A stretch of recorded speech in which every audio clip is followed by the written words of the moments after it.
The Honorable J.S. Malema.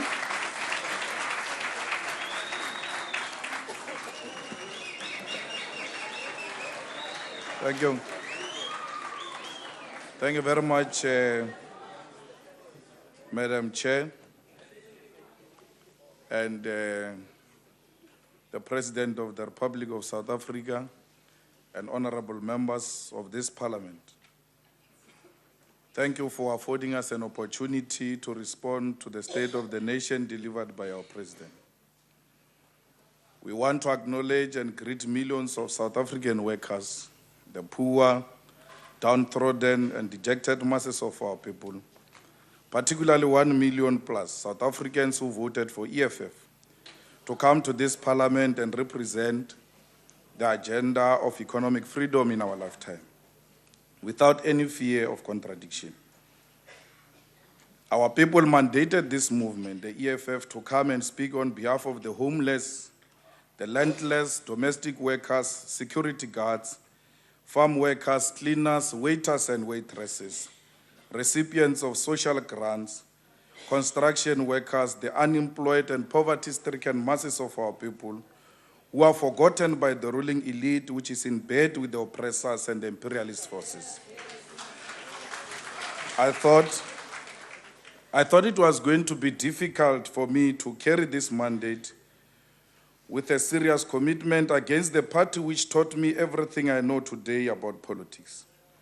But this was made easy by seeing Mr. Martinus van Schalkwyk on the benches of the ruling party. I then quickly remembered that, by the way, we are not opposing the ANC we joined then, the ANC of Lawrence Pokanuke, but we are opposing the ANC of Martinus van Schalkwyk and Cyril Ramaphosa. Mr. President, when you spoke yesterday, you reaffirmed this belief that indeed we have chosen the correct path because you no longer represent the hope of the hopeless masses of our people.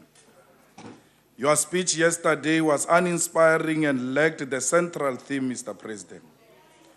No one will remember what you said last night except that we should clean on Mandela Day, which was the only emphasis you made, and maybe because you thought it was the simplest subject you had to deal with in the whole speech last night. What was supposed to be the simplest subject for you has proven to be more complex than you thought, Mr. President, because your cleaning instruction goes against the wishes of President Mandela, who said it must be left to individuals' choice on how they wish to remember him or celebrate his life. I'm sorry, Mr. President, I won't be cleaning on Mandela Day. I will be involved in a more productive activities which will leave long-lasting legacy and remembrance of our world icon. And those activities will, amongst others, include the rebuilding of mud schools in the Eastern Capes and a point of order, please. On a point of order, Tate Malema, please. Honorable Chairperson, the Speaker called the Deputy President of the Republic, Cyril Ramaphosa, and I think he's honorable as the member of this House. Can you rule on that? Thank you. Honorable Malema, the Honorable Deputy President of this House is an honorable member of this House. No problem, Honorable Cyril Ramaphosa. Mr. President, you tried to speak about radical socio-economic changes in your speech last night, but nothing you said was radical. Instead, we had a repetition of what has been said before. I know very well that your attempt to make radical economic changes your central theme in your speech last night was a direct response to the existence of EFF, or even an attempt to delegitimize it, but you successfully failed in the same way you failed when you introduced the red beret to counter that of the EFF during elections campaign. You and your party should stop playing with semantics, especially when it relates to a radical economic agenda, because you lack courage and you have sold out the revolution. You don't have what it takes to lead the struggle for economic emancipation of black majority, particularly Africans. You are extremely scared of white people, particularly white monopoly capital. You have in the past 20 years defended the privileges of white minority and continue with the exploitation and exclusion of oppressed black majority. The reason for such is because the elite pact that was forced upon the people in 1994 does not allow for radical economic transformation and changes. The pact defends the colonial and apartheid ownership patterns of the means of production, including property. The ANC is part of an elite pact that seeks to protect white monopoly capital and white minority privileges. And this has led to the formation of the EFF because there was a political vacuum and nature does not allow a vacuum. The EFF is here to lead the struggle to dismantle the elite pact and introduce the sunrise clauses. The pact has made you to even accept wrong things as the laws that run this parliament for the past 20 years. For example, the 1975 Act that makes it compulsory for members of parliament to join a certain medical aid scheme. You have been part of this illegal law and unconstitutional law for the past 20 years. It only took the EFF less than 100 days to reject this law, and parliament lawyers have agreed with us that indeed this law was unconstitutional, a law you complied with. This elite pact is reflected by the fact that the most prominent statue in this parliament is a statue of Louis Botha. The one of Nelson Mandela is a very small and is hidden behind the statue of Louis Botha. Louis Botha is not our hero and cannot be a hero of a democratic South Africa. He's a colonial warmonger who fought for the exclusion of black and indigenous people from running their own country and affairs. It's people like this who made white South Africans think that they are superior, and we continue celebrating them. We are equally perpetuating white supremacy. The statue of Botha outside this parliament must go down because it represents nothing of what a democratic South Africa stands for. The statue represents backwardness and apartheid, and therefore it belongs to the dustbin of history and to be replaced with a bigger statue of Siaparankwe Roditlahla Nelson Mandela. We will never have a true friendship and peace if white minority still behaves like they are superior and we should remain inferior in our own country.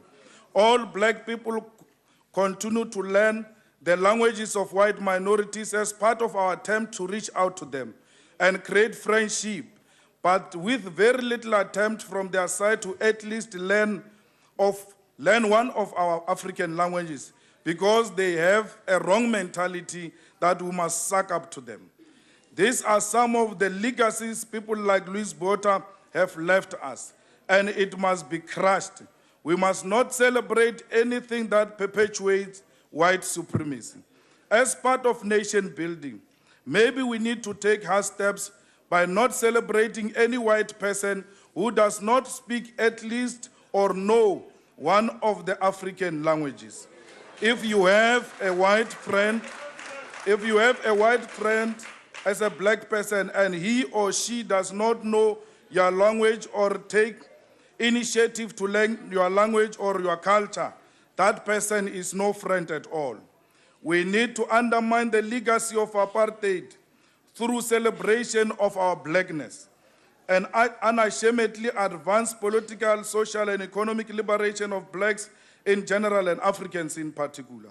We must do away with self-hatred and embrace who we are and what we stand for. The time for black majority to benefit from natural, mineral, and the beauty of their country is now and can never be postponed. This is where we start.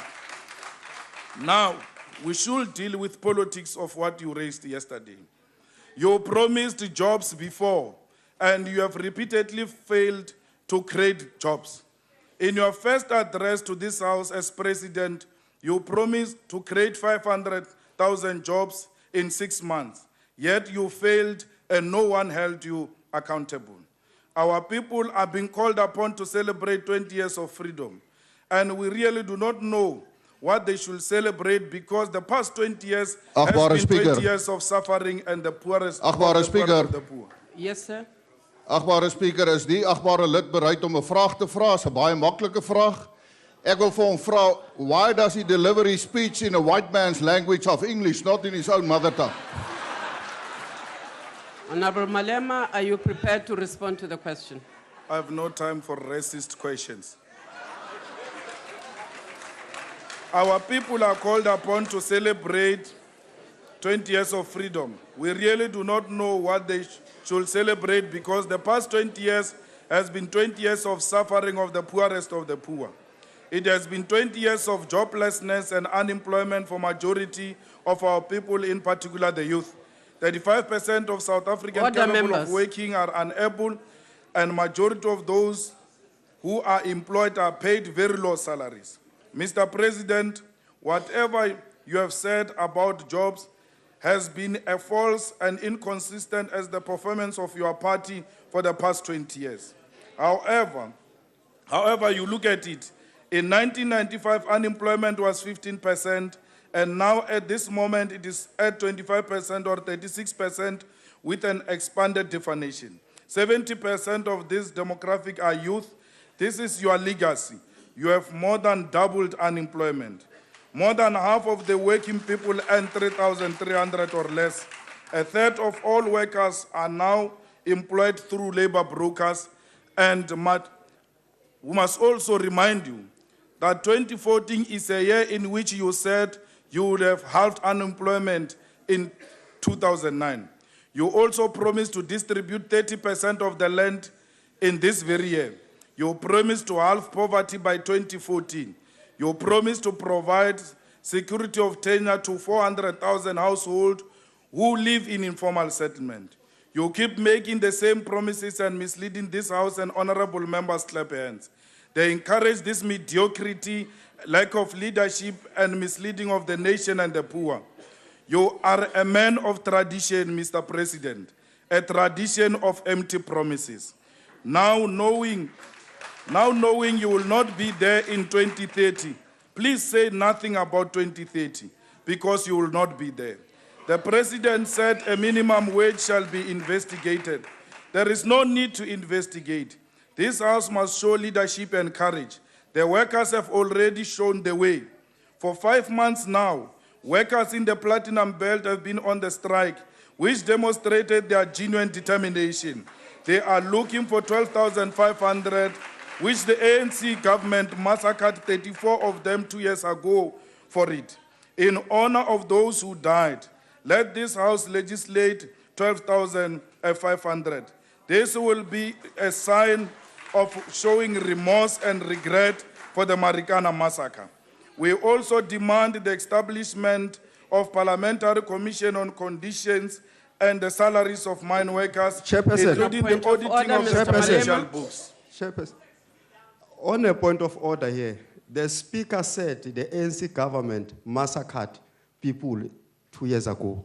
Is it parliamentary? Is there any proof of that? Can you rule on that, Chairperson? Mr. Malema, I maintain that. Mr. Malema, The ANC government massacred the people in Marikana. Those police were representing the ANC government. Mr. Malema,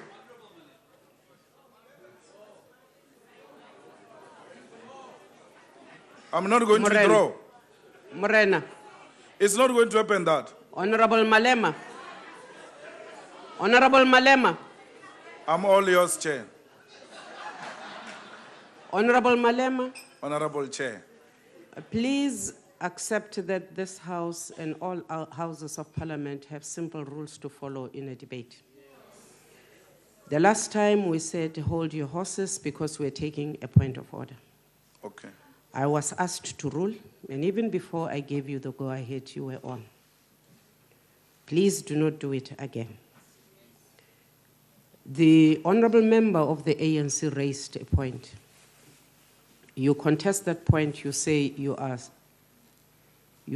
that you are sustaining it. I wish to take this point on advice, honorable members, and will rule on it tomorrow.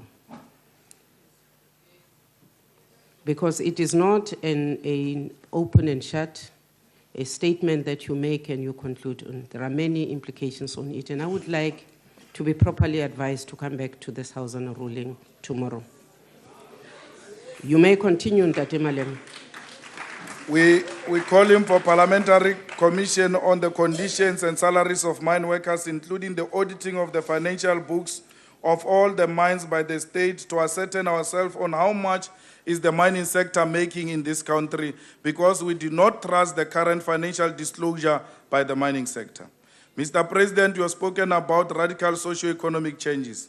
And if indeed you meant what you said, then you will agree with me that there is nothing radical about preserving the current exploitative economic structure.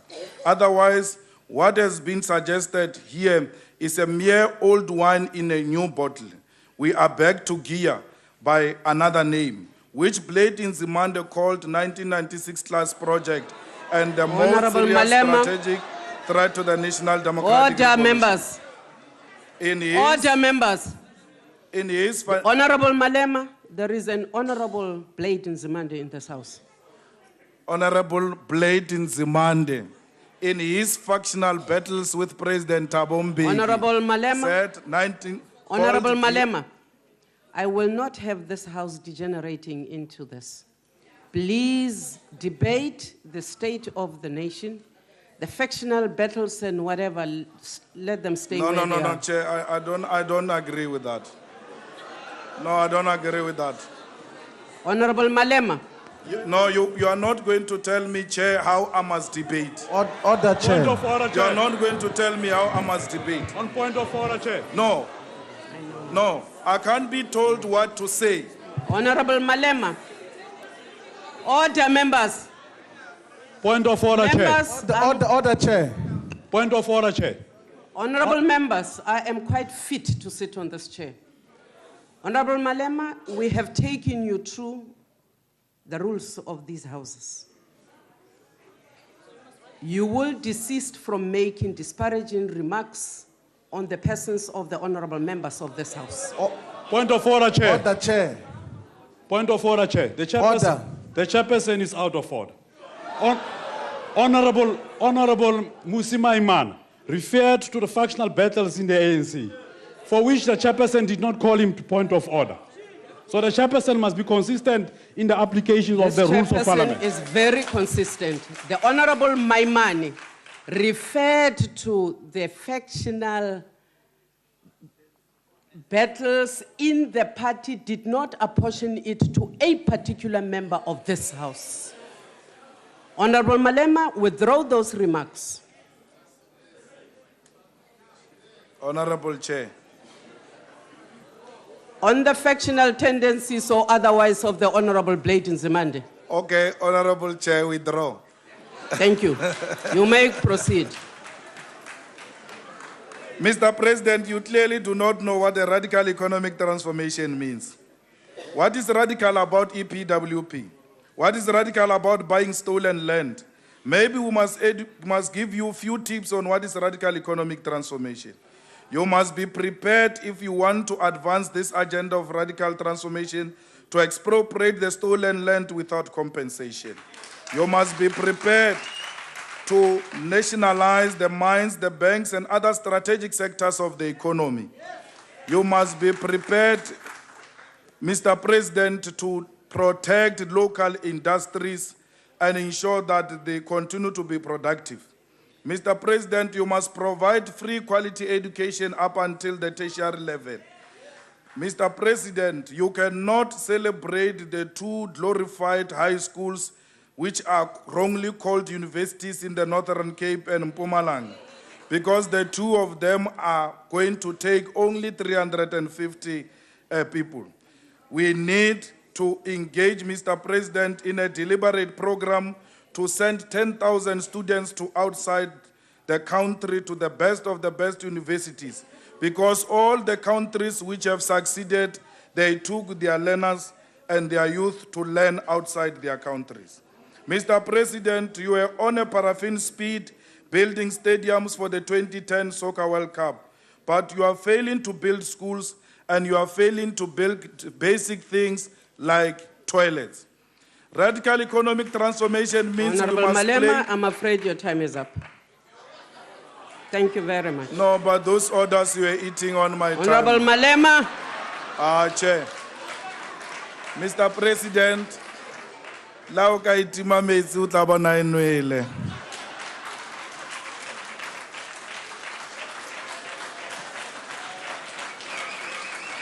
Order.